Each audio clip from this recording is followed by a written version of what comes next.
to change the history of the United States. That's what we're going to get done. And we're going to get it done together.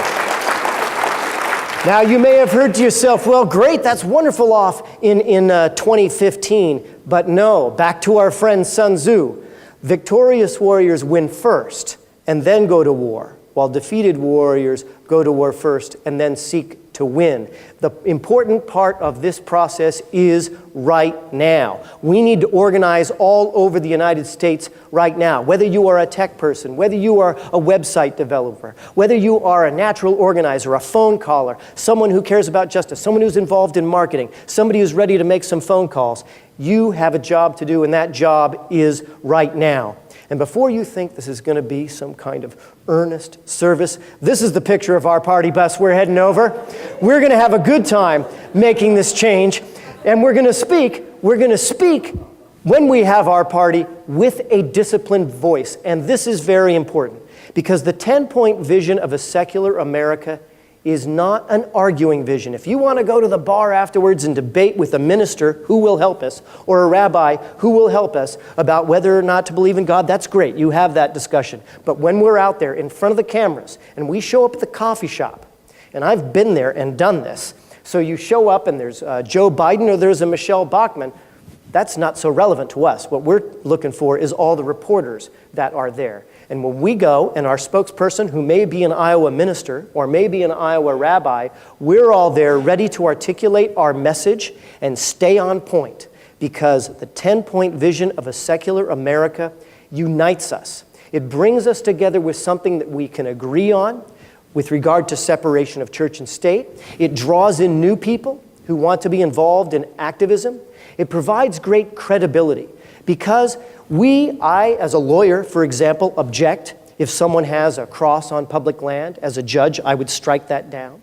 But no, that's not part of the 10-point vision. Everything in the 10-point vision has concrete examples of human victims today who have been harmed by religious bias in American law. We're going to humanize the secular message, and we're going to provide leadership. There are many, as they should, who speak out about religious discrimination in law related to those who are in the LGBT community. And of course, the suppression of women's rights. Those are very important issues. But there are huge organizations that speak out on those very important issues. The 10-point vision of a secular America offers us as leadership, because we show them 8 more areas of law, including the terrible examples of harm to children that I described to you. We are the ones providing the leadership and illustrating the pervasiveness of this problem, of the corrosion of the separation of church and state in this country. So, Iowa, it does make the heart beat faster, because together we are going to change America for the better. Now I want to show you another picture of Tim Minchin, because, well, I just want to. No. I had the honor of speaking at the Reason Rally, and it was a wonderful and fantastic event to see people like Tim Minchin and Eddie Izzard and so many others. But you know, as great as an event as it was, we got some good media attention, but I think we needed more. And we have to think from the mind of a reporter. What is a reporter looking for? And they want to see a story of what it is we are doing to change society, and we want to look for where our opportunity is. So we won't be trying to bring the media to us. We will bring us to where the media is, and we will be gathering and showing that we are doing something to make a change. So Party in Iowa with Adam Savage, and a party to change the world, a party in the USA. I did have a picture of Miley Cyrus, but I decided I just could not do it.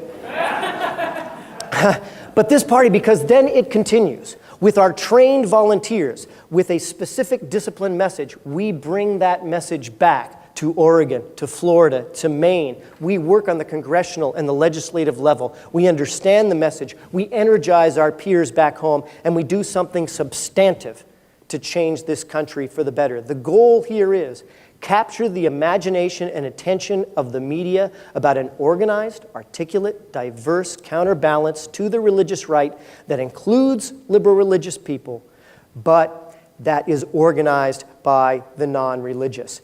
And another important goal for this is inspiring growth in our movement so that we can move beyond Anything that tastes of infighting, anything that involves situations where we are simply being static, it shows us moving forward and energizes us to move forward. Because as our friend Sun Tzu says, you will succeed only if you have the tenacity, unity of purpose, and above all, a spirit of sympathetic cooperation to make the change. This is what we are going to achieve. Whether you want to be the strident secularist or whether you want to be the one who goes to Sunday assembly, it's all good by me, because we can unite to make a change for our fellow citizens, a compassionate change for our fellow citizens. Most of the issues in the 10-point vision, by the way, don't just affect us. I think this is something that's very important. It will affect many people who are religious to their benefit. This is a cause, an immoral cause, that we can stand up for.